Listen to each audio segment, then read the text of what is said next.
cloud. Not recorded one before, so Aufzeichnung live. Yeah, it says recording, so. All right, well, hopefully this will all work. Famous last word. So, welcome everyone. This is, as you know, because you're attending, the LAMSIG question and answer session with Sarah Mercer, our expert on teacher wellbeing. Let me just quickly show you this book. This is. Oh, you've got it even. Because Zoom actually does mirror image. This doesn't look like teacher wellbeing, but that's what it actually says. Teacher wellbeing. Yeah, it does say it. And so I'm very happy to introduce Sarah to you. And Sarah is going to answer all of your questions about managing well-being at this particular time. I have some questions that Catherine and I have put together from people's lists online, but I'll open the floor for now. And if anyone has any particular questions they want to kick off with. I feel slightly daunted now by that task.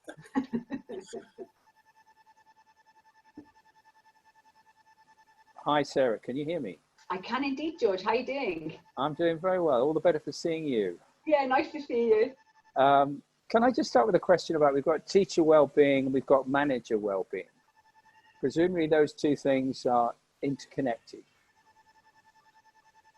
Very tightly, yes. It's the same as, so one of the big arguments in favour of teacher wellbeing, of course, is that it affects learner wellbeing. And that essentially we know for 101 reasons why when learners are enjoying positive well-being, they learn better, they learn more effectively, they have high levels of achievement, they're more motivated, they're more engaged, discipline problems drop and so on. So learner well-being is a very desirable state for in and during education, but also as an outcome of education. And we know that there's a very tight connection between teacher well-being and learner well-being. And it's just basically to do with the relational contagion. And it's exactly the same with managers.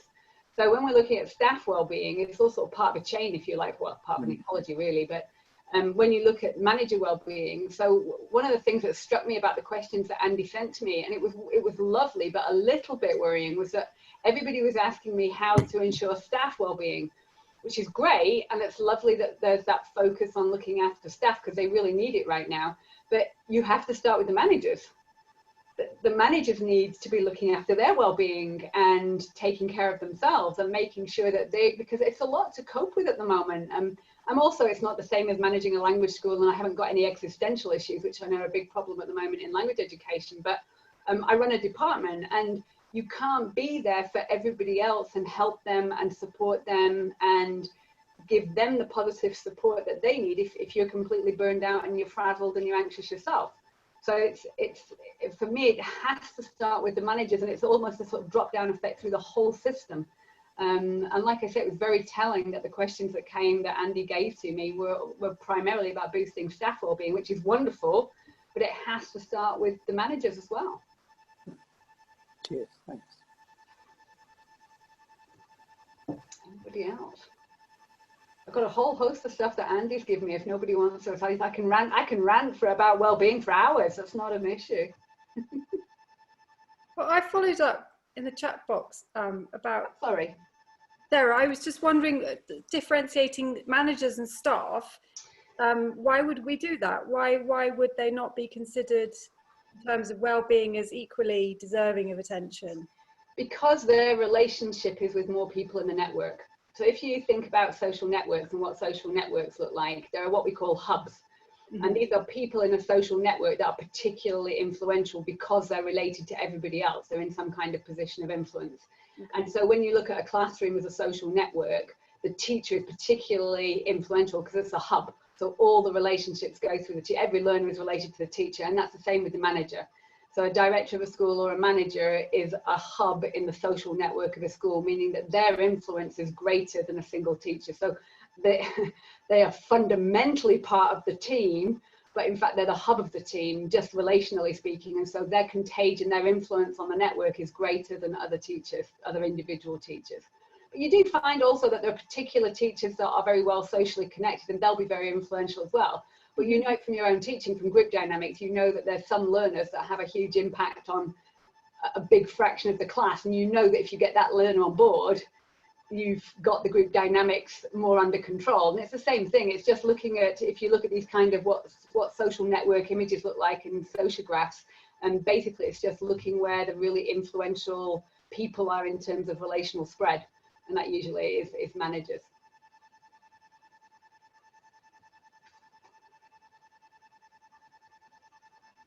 Yeah, I just have a little comment just to share on that, because I know when we first, I'm based in Dublin, and all of our schools had to close a little bit earlier than in the UK.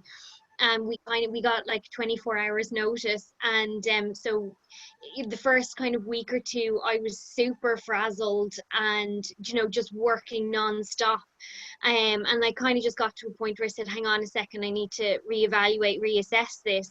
And then I just kind of started looking after myself a little bit more, and it was really noticeable then, the knock-on effect with the team, that they started to relax and calm down and everything. So yeah, I think we have to, start with ourselves, and then it'll hopefully just flow through the rest of the team. Yeah, and I think also, you know, it's leading by example. That, you know, one of the problems can be that if you are, you know, working 24 hours a day, answering emails at night, working on the weekends, always busy, you can create that sense among your staff that that's the norm and that's what you expect. Even if you don't, the way that you behave and the way that you communicate your approach is contagious, and it can also lead to these expectations among staff that that's the norm, that's what we should be doing. You know, she's sending emails on a Sunday afternoon, we should be doing this, you know. So you can very much lead by example by kind of setting boundaries and saying, you know, guys, I don't expect you to work on the weekends, I don't want you to work on the weekends, you know, let's try and keep Sundays email free or whichever day, and things like that. Yeah, very much, Louise. If I could pick up on that, Sarah, can you hear me okay? Yeah, perfectly. Yeah, hi. It's nice to see you. Very nice to meet you. My experience so far of the last sort of few weeks is completely the opposite of what all the advice is saying, that managers have literally run themselves ragged into the ground. You know, it seems to be such a breach between the sort of theory and the practice.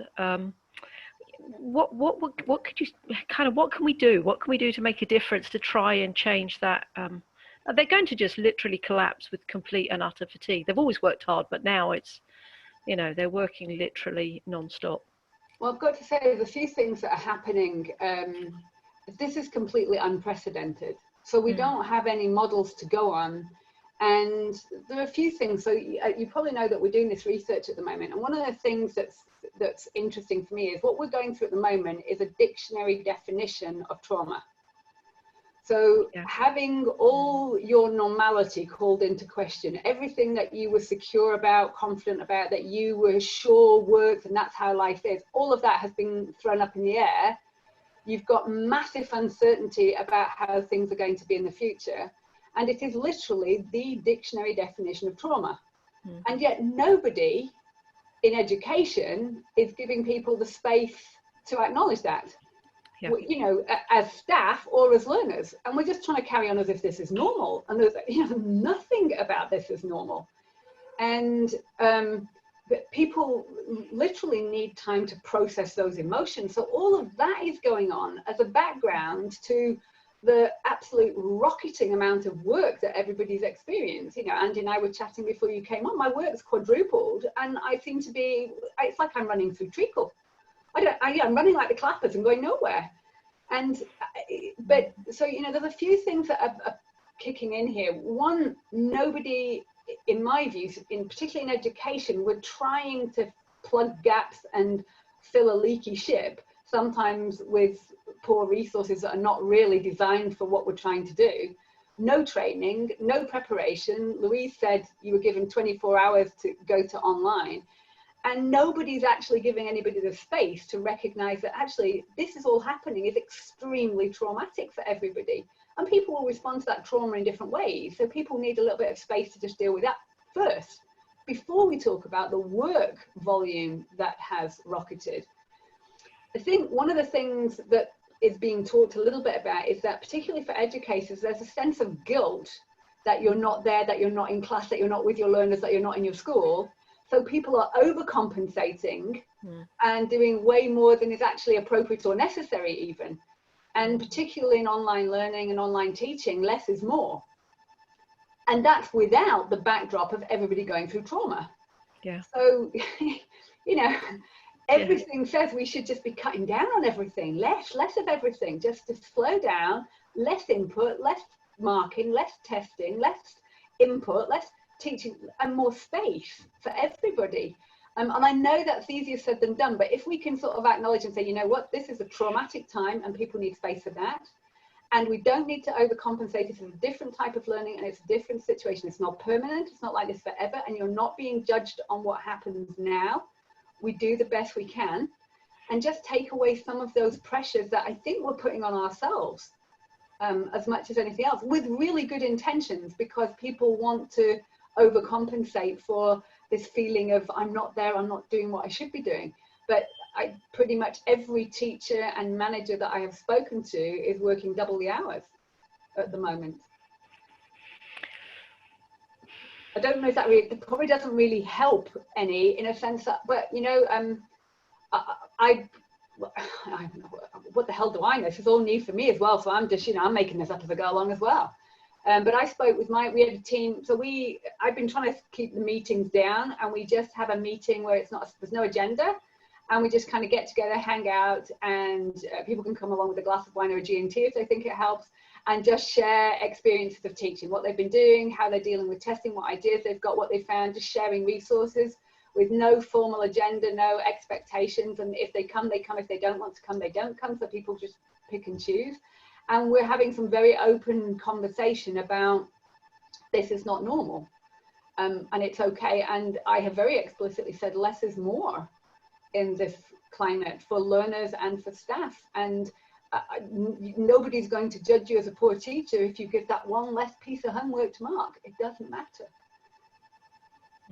But I think the learners will thank you for it. The parents certainly will thank you for it. And your family and yourself and your sanity will thank you for it. So a little bit less is more in the long run. Don't know if that really helps, Lorraine. Probably not. I mean, it's I'm not the person in that particular situation. You know, I'm not managing a whole bunch of teachers, but I'm working with managers who are working with teachers who are working with parents, and it's an observation, you know, that you know, as you say, even for yourself, you know, that everybody is still working at a completely unrealistic pace, and it's non-sustainable. And I was at listening to a webinar this morning, which was interesting, when the speaker made reference to the lovely childhood fable of the race between the tortoise and the hare, you know, to try and help people appreciate that, you know, it's the hare that wins the race. And I don't know, maybe we need to bring a bit of storytelling into it to sort of bring people back down to some basic considerations. I'm about to cough, so I'm going to mute myself. Excuse me. Okay, you had a little cough. The interesting thing is that none of the stuff that you know from before has become invalid. So some of the things that managers know, that teachers know, none of that's become invalid, but people are not necessarily drawing on it in quite the same way. And so some of the principles of autonomy and space, and allowing people space to recycle things and revisit things and make that, all of that's still valid. That hasn't ceased to be valid just because we're in this situation. So some things have changed, but some of the fundamentals of what we know is good managing and good education, they haven't changed. They stay the same. It's just the context and the circumstances. So some of the things they become different levels of urgency. So some of the research we've been doing has been looking at coping strategies. And what's interesting is that there are different coping strategies for different periods of time. So for example, one of the things in the research is having a good rant and rave. It's called venting officially, but having a good rant and rave about what is causing you great frustration is not considered a good strategy long term. But actually for the short term, when you're in the thick of it, you actually need to have a little bit of that as well. You need to be able to vent and let it out and have some space to do that, and then you can go on to moving up to other strategies. And one of the most effective strategies, and this did make me think of you, George, darling, is humor. Humor is one of the best strategies for coping with anything in life, and it's a long-term and a short-term strategy, is using humor to manage your emotions, manage the situation. It's not to make light of it and ignore the reality, but just finding ways to keep your humor and keep the positivity a little bit.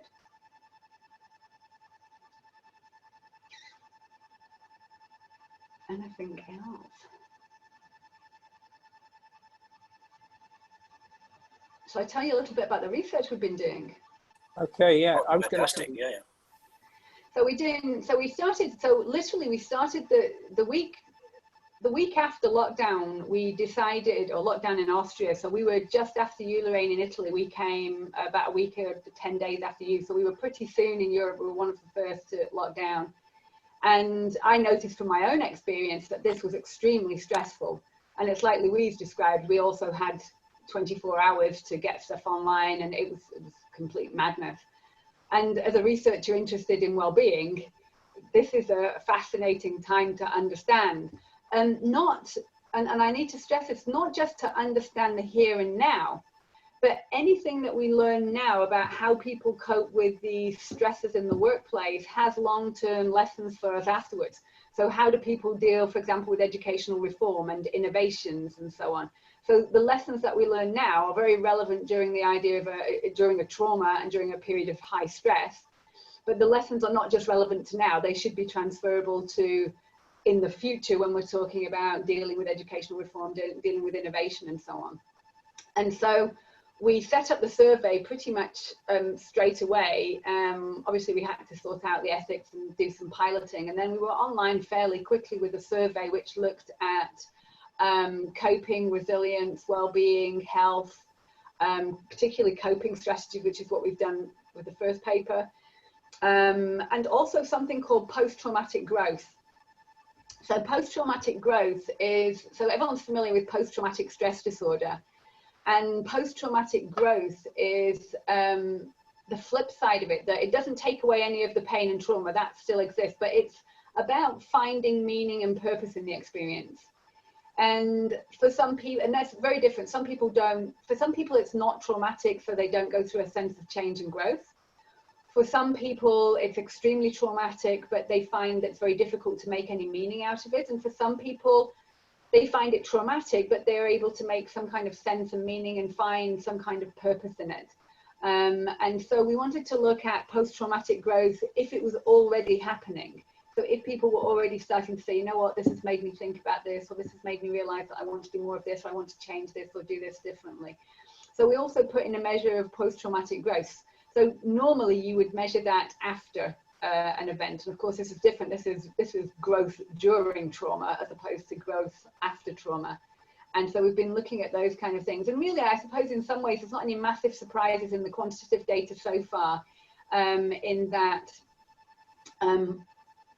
there are two types of coping strategies, what are called avoidance strategies, so just kind of denying it, avoiding it, blocking it out, those kinds of things, using alcohol, those kinds of sort of what they consider as more avoidance strategies. And then there are approach strategies, so things like taking some kind of action. What else have I got in here? Accepting the situation, so accepting what you can't change, reaching out for emotional support, those kind of things.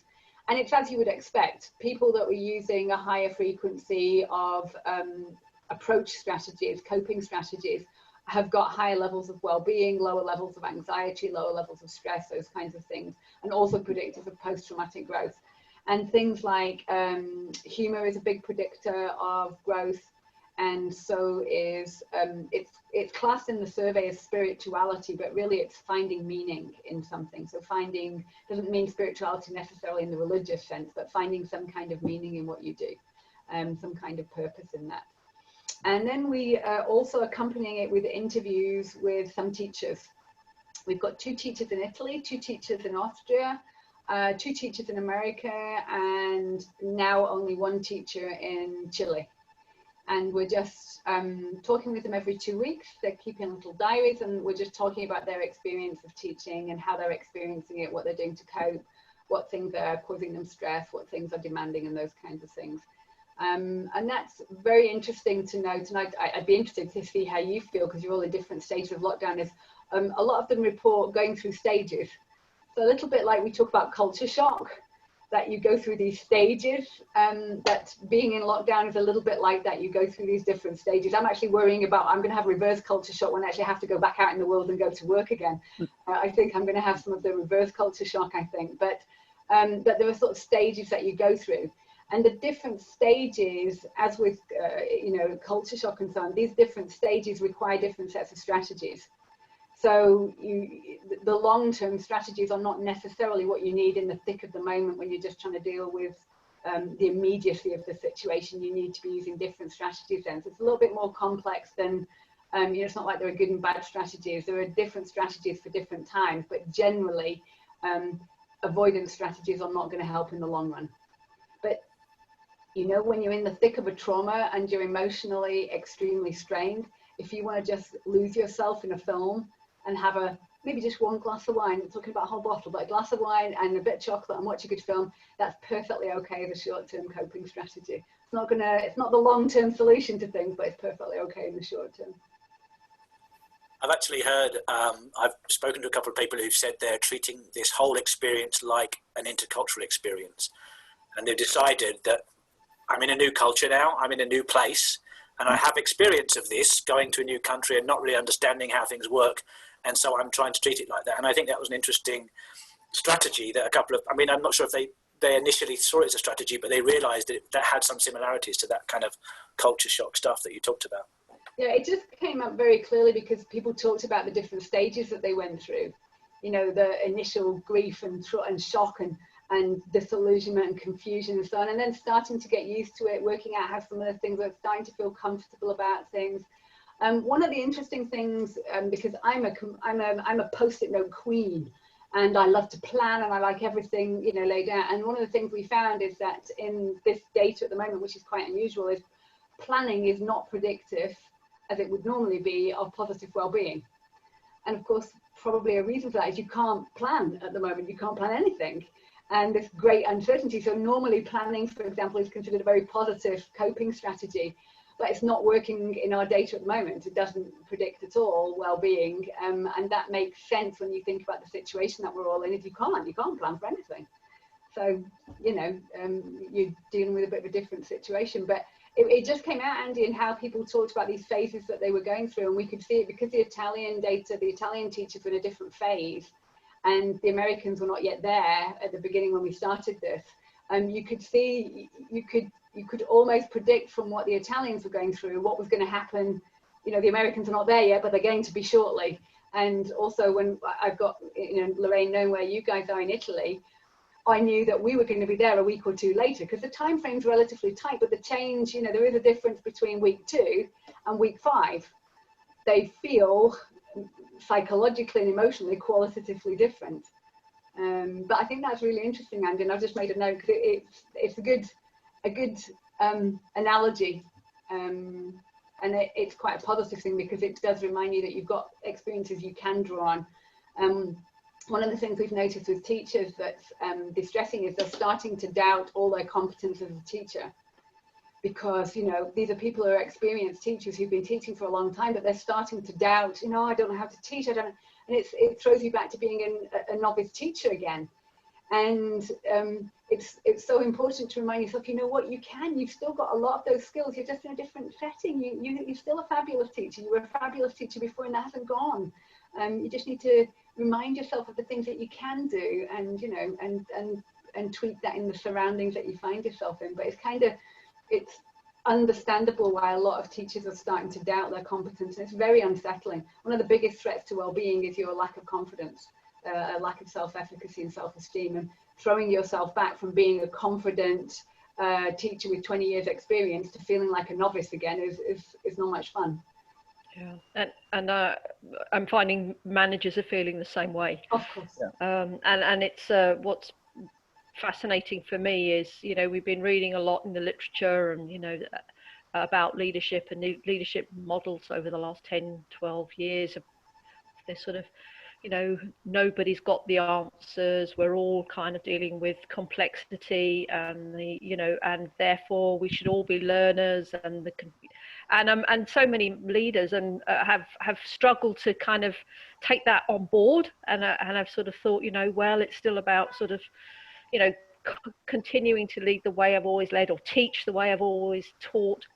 Perhaps, says Lorraine, the eternal optimist, perhaps we have this wonderful opportunity now where everyone is really literally thrown into the learning arena, so that we really do reinvent what it means to kind of work through things together, and complete, you know, really rethink the way we work things out. Because as you said, you can't plan. You know, you're being asked to do things in ways you've never done, that questions your competence. Your sense of control has completely dissipated. So, you know, now's the time to really bring these new learning models to the fore, you know, and really learn and grow in a, you know, together, and support each other together, you know, regardless of role. I have a little element of optimism that perhaps this is an opportunity to do that. I mean, it's also kind of interesting, like what you say also, that, you know, so one of the things that in terms of the psychology of in CLIL classes has been that teachers say how liberating it is and what a positive relationship it builds with learners when you're all in the same boat. And so for some CLIL teachers, they find it a very positive experience, not all, but some find it a positive experience to say, I don't really know what I'm doing here. I'm doing the best I can, and we'll somehow manage together. And that actually, ultimately, they find that quite positive for the relationship with learners, and actually quite liberating. And there is some parallels to what's going on now. If I think about most of my conversations with my students in Zoom, I'm like, okay, I've got no idea what we're doing. Can anybody teach me how to do this, or how can I make this work, or what do I do there? And we've had enormous laughs. I mean, I've got to tell you the truth, it was so lovely. I had one of my pre-service teachers was teaching yesterday, and so they're having to teach online. And I said, well, you know, there's no better experience than teaching online. We've had every Zoom chaos drama that you can humanly have. We've had them all. And then yesterday, God bless this guy, and they do it in pairs. This guy's teaching, he's going, we're looking at his screen and whatever, and suddenly everything disappears. He disappears, the screen goes blank, and he's just gone. And then his partner sort of very smoothly goes, right, well, okay, I'll share my screen. And she kind of carries on. And 5 minutes later, he reappears. And at the end of the session, I said to him, so what happened? He said, you're not going to believe it. I said, oh, my mother vacuumed over the cable of the vacuum cleaner, fused the entire house, all the power went, the Wi-Fi went, everything went, and I was just completely cut off in the middle. She said, you can't make it up, you know. And so we had such a laugh. And you know, you can't make this stuff up, but what can you do except be flexible, take it with a good degree of sense of humour, and it teaches us all quite a lot of humility, quite honestly. And I think that's a good thing. And so I agree, Lorraine, it could be a great opportunity to democratise leadership, teacher-student relationships, much more participatory on all kinds of levels. So, and I think there are some lessons from other innovations in education we can take. But I think that's a good example, yeah. Sarah, can I? Oh, so go on. Do you want me to go, yeah, George? go. Oh, okay. Sarah, I'm going to get your book at some point, and I was just wondering if you've got any words about resilience and how managers can build that resilience. Yeah, so resilience is an interesting one. Okay, now so I'm gonna go down this path. So I'm a little bit wary about the term of resilience, and I've been sort of wary about it, and I suppose that's why I've been settled on well-being. So resilience, I don't know, maybe I'm just being oversensitive, but somehow it has this idea that you're resisting something, you're resilient against something, that you're having to shield yourself against something. And I don't like the idea that teaching is that something you need to be resilient towards. Maybe it's just semantics, and it might just be me. So apologies if I'm having a rant about something that's just me that feels this is an issue. So resilience is basically the helping you to deal with adversity. That's the sort of definition of resilience. And it has been, so there are other definitions as well, but that's sort of the dictionary definition is bounce back, which is problematic in itself, but from some kind of adversity. And the idea that you need resilience to cope with your day-to-day things is a different definition of resilience, but it's also for me a little bit like it's a very deficit view of having to cope fundamentally as opposed to flourishing. And this probably is a little bit due to my interest in positive psychology and that kind of background for me. So I've been much more interested in looking at how we can boost well-being and how we can boost people to flourish. And resilience is part of that framework. I suppose it's just the lens that you come at it through. So all the things that boost well-being enhance resilience. If you have strong social networks, if you feel you have a sense of autonomy, if you feel competent, so all the things that we've just been talking about, if you've got strategies to cope, simple things, having a hobby, something that you do completely away from your job, something that frees up your mind and your space that you're completely away from it. All of these things build well-being, but also strengthen your resilience. So it's the ability to cope with whatever happens in your life.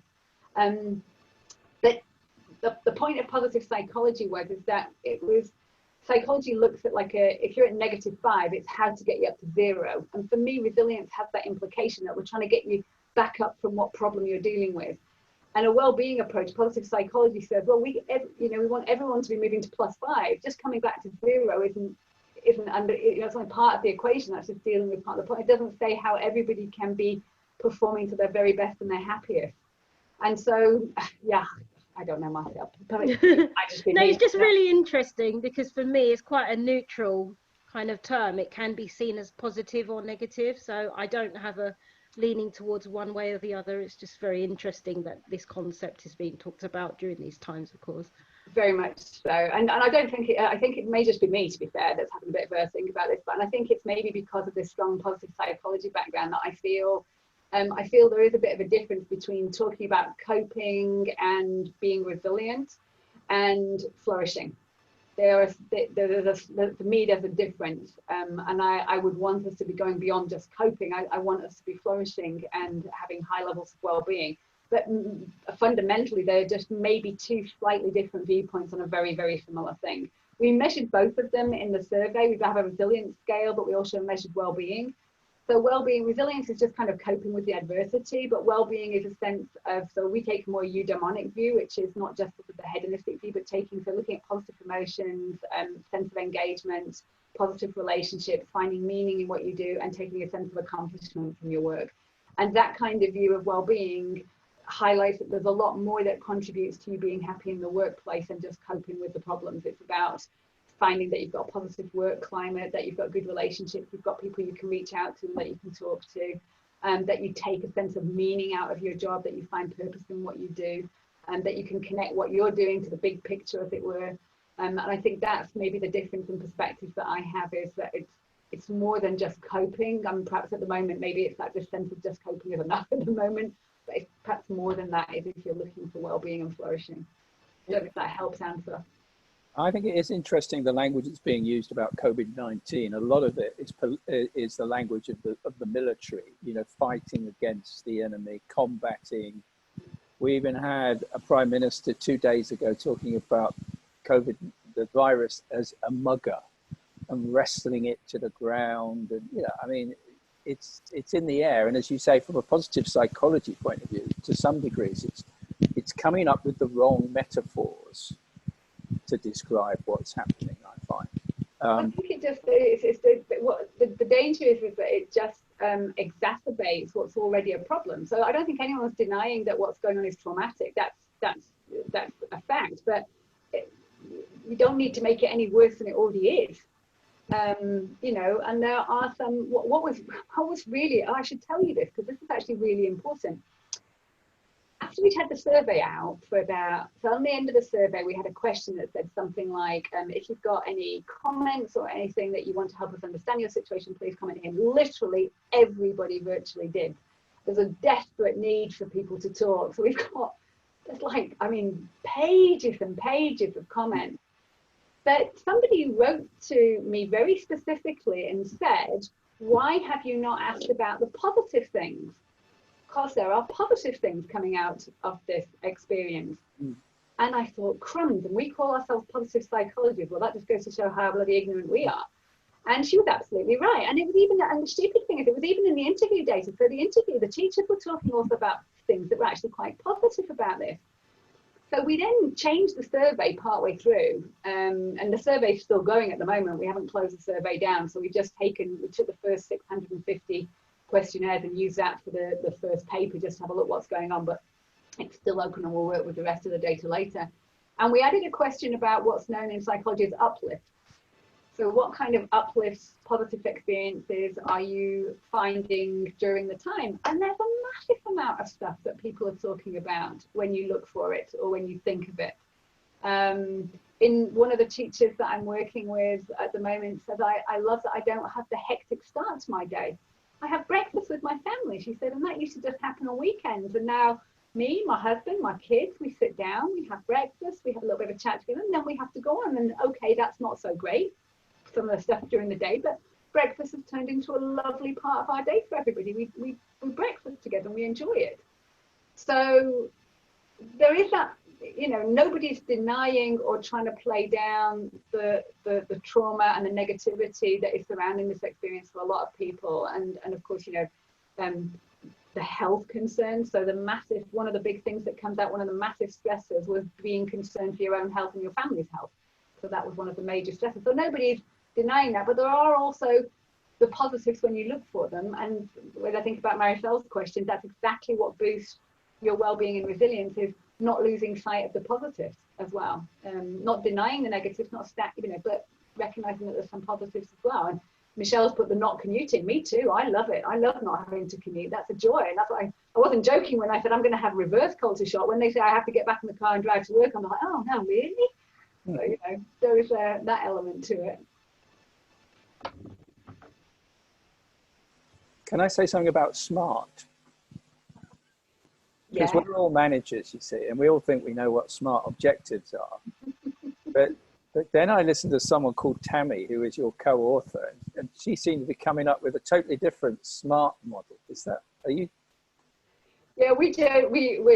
Well, actually, I wrote a blog on, and honestly, I just made it up to try and think of some smart, clever acronym that people would remember. Oh, right. So it's not exclusive, and it certainly doesn't cover everything, but we just use it because I wanted something that was memorable and quick and easy and got to the heart of the main things that we needed to talk about. So it's not based on some wonderful theory. It's based on me just picking and choosing and trying to make some letters fit.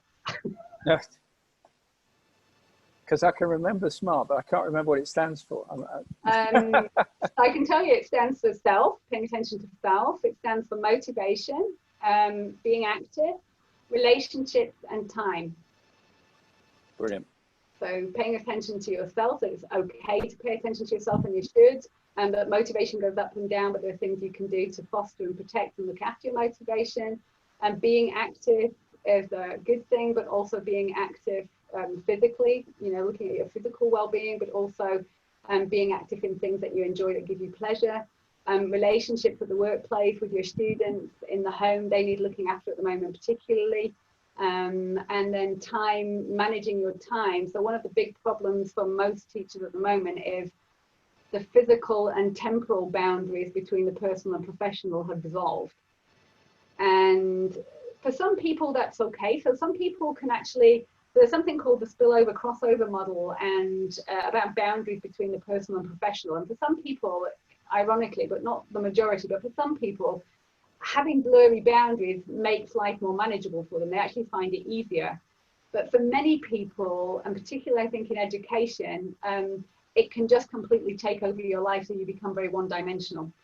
And at the moment, because people are working from home, teaching from home, there aren't the physical boundaries and there are not the temporal boundaries. And so that is definitely an issue for many people in having to recreate boundaries. I was talking with Andy at the beginning that when this all started, I lost the first 2 weeks. I just worked all the way through. It was like 7 days a week, just keep going through. And then I had to sort of really go, well, Sarah, you of all people, you know this stuff, my God, create some boundaries again. And I had to say, no, I have to reclaim my evenings and my weekends because it's not good for me, because I can't do a good job the rest of the time. And so I really, really had to work hard, and I have to be quite disciplined because it's so easy to just carry on. And so I've had to become quite like I say, it might not suit everybody, but I'm very firm that in the evening, 7:30, 8 o'clock, I have to stop, and then that's enough. I don't care if I'm not finished. That's got to be enough. I've got to have some hours in the evening to myself. And you know, not everybody might need that, but I definitely do. So you could put sleep in there and make it smart. True, I could. I think in the active, it was in the active we decided that we wanted what do you call it, the health triangle. Right. So that was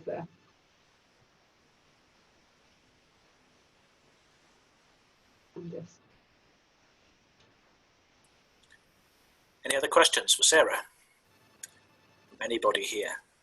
We've got someone called User. I know, User's changed it. Yeah, sorry, User, I blocked you speaking because you were called User, but I can let you speak again now.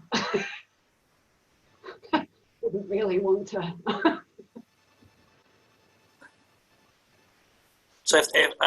So I had one question, which actually was one of the ones that I sent you already, Sarah, which was roughly that one of the two managers have told me that they really hope trying to help and support their teachers with well-being issues, and they want to make sure their teachers are okay, but they get the feeling from some of their teachers at least that their checking in is regarded as checking up.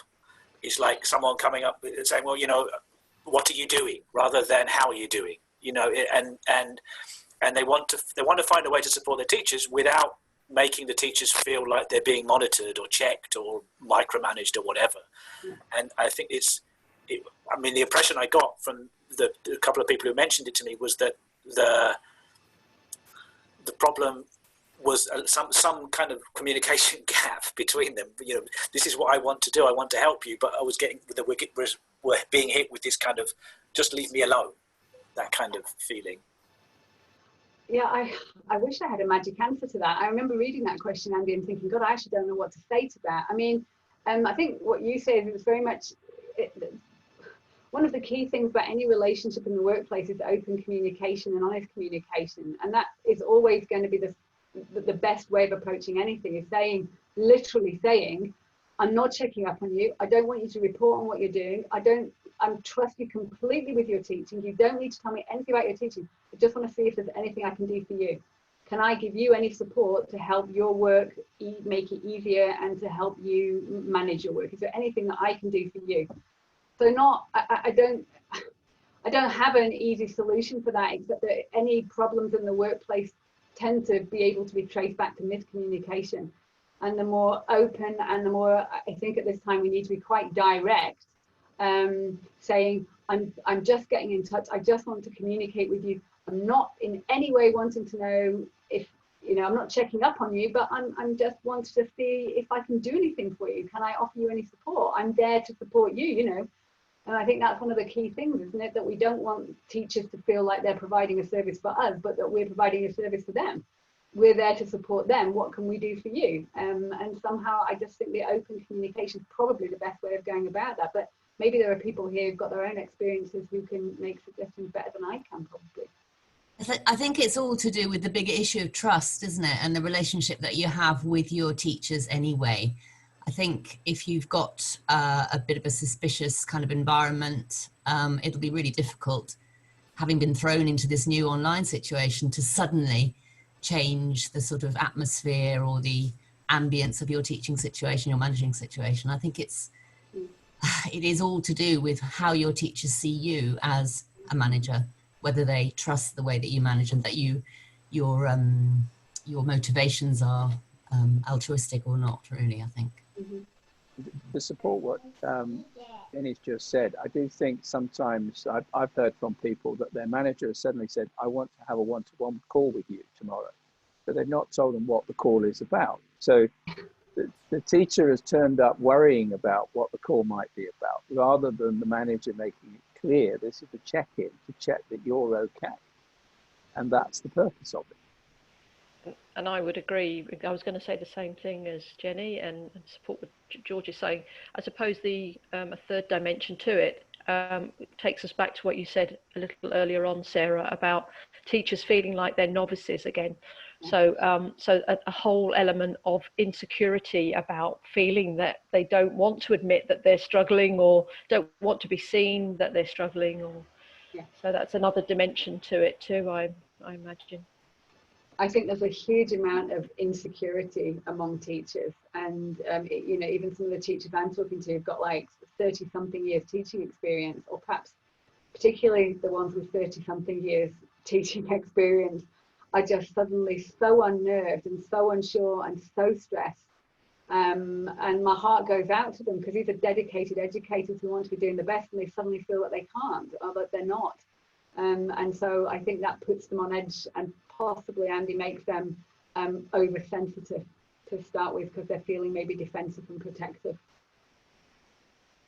I think also in our industry, well, the private ELT industry anyway, so few organisations have a separate HR department. You as the line manager, you are HR. So if you don't do the kind of regular HR duties, and then suddenly you're saying, hi, can we have a chat? Can we have a one-to-one? If you're not doing that regularly, then it is going to feel really weird and quite threatening to staff.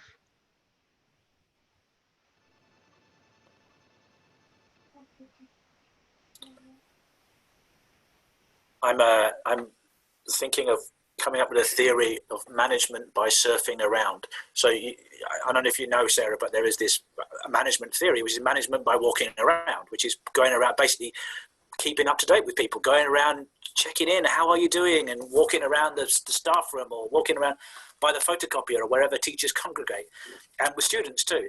And I feel like there's got to be some version of it for this current situation. So I'm not quite sure if management by surfing around. The surfing sounds like a very 90s or 2000s term. I think it depends if you're going to wear your shorts. If you've got shorts on and a Bermuda shirt, then, you know, maybe. So I need another word, but that's my current plan, to think of a theory about this management by walking around when you're not actually walking around. It's going to be zooming around, isn't it, Andy? Yeah, maybe management by zooming around. Yeah, maybe it could be that. Yeah. Oh yeah. And Michelle's come up with the same, zooming around. Yeah. Zooming around, Michelle. Yeah, I've my whole life zooming around at the moment. Yeah. I actually found. Oh, sorry. No, go ahead. I actually found we did just a couple of observations, but we didn't have. They weren't very fixed. It was more like, we just want, because we're managers, we're not like, well, in my case, I'm not teaching, so I don't know what it's like in the classroom. So for me, I was kind of saying to the teachers, look, you guys are the experts, you're in there and you're dealing with this every day. And so I just wanted to kind of pop in and get a feel for what it was like. And then for each person, I said, well, we'll have a quick kind of follow up afterwards, and a bit of just a catch up as well, and see how you're doing. And in my context, I work with a group of schools, so the UK managers have all been furloughed. So I'm now the line manager for all these teachers that I've never even met face to face. So it was, you know, a great opportunity. And I found that the teachers were actually so grateful just for me to give them a half an hour, 45 minutes of a call where we could get to know each other. They could talk to me about what they were finding difficult, where they were struggling, and what kind of support they actually needed. Because I think up until now, or up until then, nobody had really asked them what they needed or what support. It was all like, quick panic, let's get everything up and running, keep going, well done, that's fine, grand, whatever.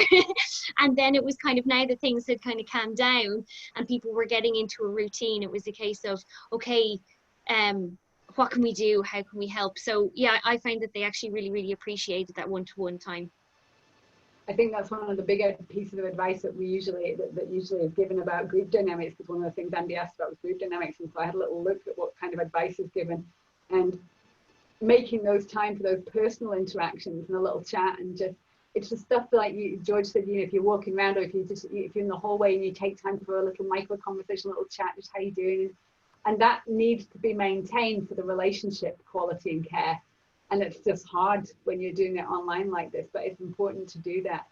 One of the things I would probably like to mention in this context that would be really important right now is I've become, obviously with my interest in positive psychology, I've become really interested in appreciative inquiry. I think, Andy, you and I spoke about this in Spain. I can't, you're muted again, yeah. Yes, we did.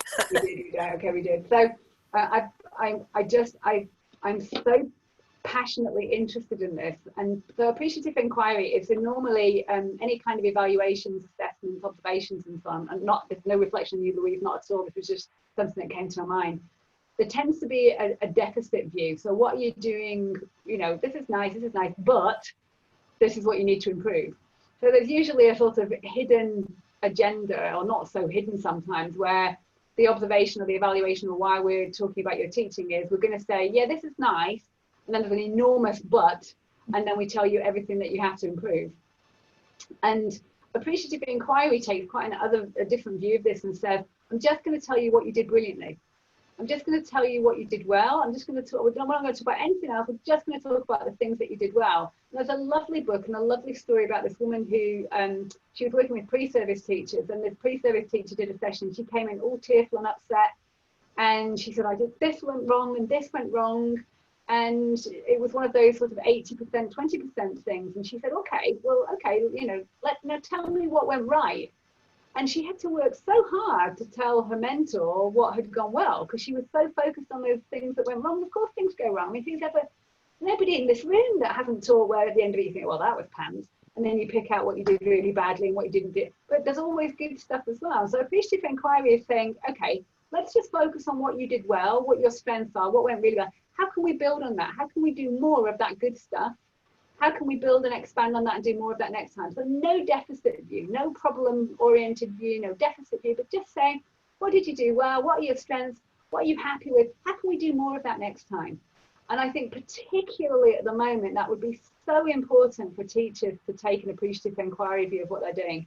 It's so easy to lose sight of, it's so easy to focus on all the things that aren't going well and that are going wrong, and to lose sight of the things, actually, this was really nice and this happened really well, and I was really pleased with how that went. And just force them to talk about what went really well, and suddenly they might gain a little bit of a different viewpoint, a bit more confidence and perspective that actually some things are going well and they're doing stuff okay. Same for managers. That sounds really good. Hear to that, I just want to say. It's 5 to the hour. I won't say what hour because it's different for everybody. But it's 5 to the hour, and which means I'm conscious we've been online for nearly an hour now.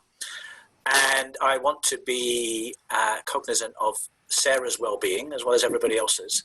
So if anyone's got any last question they want to put to Sarah, if you could ask it now. Otherwise, we'll start to wrap this up. And I think everyone's got a hand up. Do you have a question to finish us off with? Can you hear me? Yes, hi. Yes, we can hear you. Hi, Sarah. Okay, thank you very much. It was so informative. I really enjoyed because I went through all the stages you mentioned. Actually, I am a great fan of face-to-face teaching, and I really felt like a novice teacher. But my question is about, I mean, we keep hearing a lot of how to cope with and deal with all the issues during the coronavirus times. But my specific question is, what is going to happen after virus is gone? What about our psychology? Then we will get back to normal. But it is not easy to get back to normal because we are so used to all these online things, and it was a kind of challenge, but now we are quite happy being at home and accessing the internet. But then again, going back to school, this is another challenge. So what about our psychologist, Sarah? Tell me. But you know, I'd be a millionaire if I knew the answer to all these questions. But you're absolutely right. And interestingly, I've been asked to talk in a panel next week. I mean, what the hell do I know? But I've been asked to talk in a panel next week about the future of education.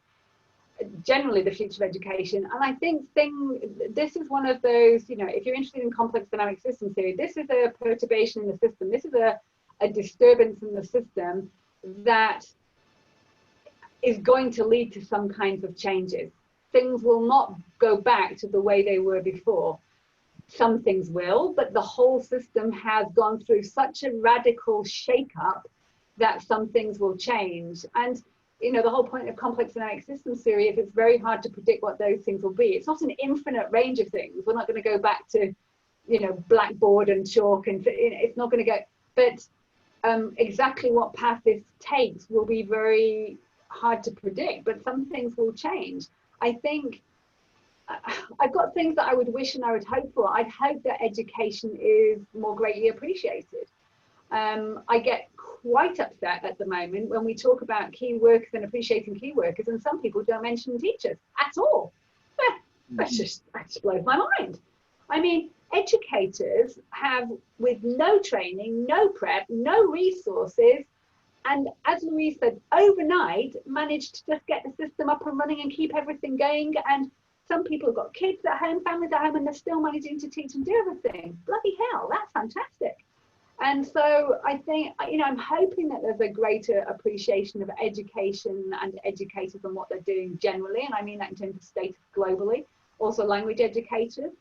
I think there are going to be some real issues about the precarity of the private sector and the financial situation. That's going to be something, it's been brewing, and this brings it to an acute head and makes the situation more visible and more acute than ever before. So that has to be addressed, and it has to be addressed by the field as a whole. And there's a wonderful article in System that talks about ELT is an ecology. And what happens in academia in ELT is connected to what happens in the private language schools. We're all part of the same system. It all influences each other. And there has to be some action now to deal with some of those issues about the precarity of the private sector and employment conditions and the professionalism and all those issues that are related to how the private sector is dealt with and supported. And that is, I think, everybody's responsibility to take that on board.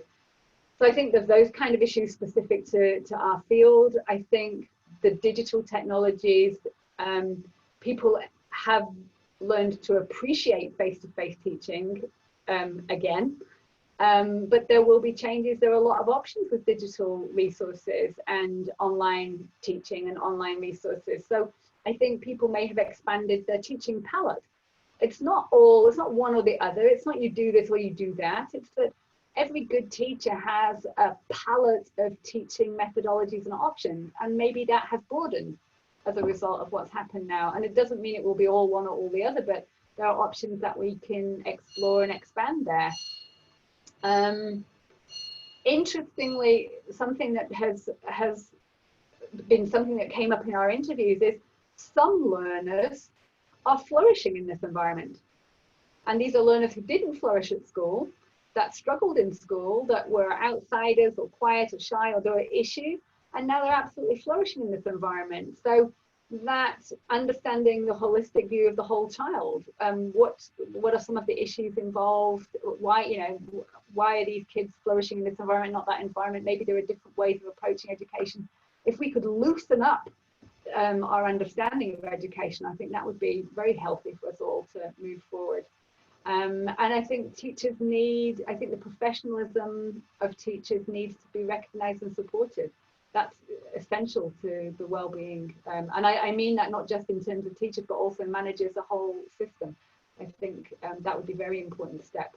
So I don't know. I don't know how it goes. I'm going to take Lorraine's option. I'm going to be optimistic that there's a potential for positive growth and development, and some things that maybe have been brewing in the field, but we've been just kind of plastering over, maybe that brings them to an acute head and we have to deal with them. And we have to take a serious kind of head-on look at them and address them. So, maybe it's a time of change and growth, and maybe it will force the field to address some of the issues that's perhaps not been confronting. Is that a positive thing to end on? It's a very positive thing to end on. So I'd like to thank you very much indeed, Sarah. Thanks very much indeed for taking time out of your busy schedule with boundaryless schedule to talk about well-being with everybody here. I thought it was really interesting and helpful, and I hope everybody else did too. And thanks everyone for coming, and thanks Sarah. That was brilliant. It was really good. It was great. Thank you so much for having me. It was lovely to be here. Thank you all for taking time to come. It was nice to see you. Keep safe and well, and do get in touch if you want to chat about anything by email. That's no problem. But thanks so much. Thanks, Sarah. Thank you, Sarah. Thank you, Thanks, Mel. everyone. Bye.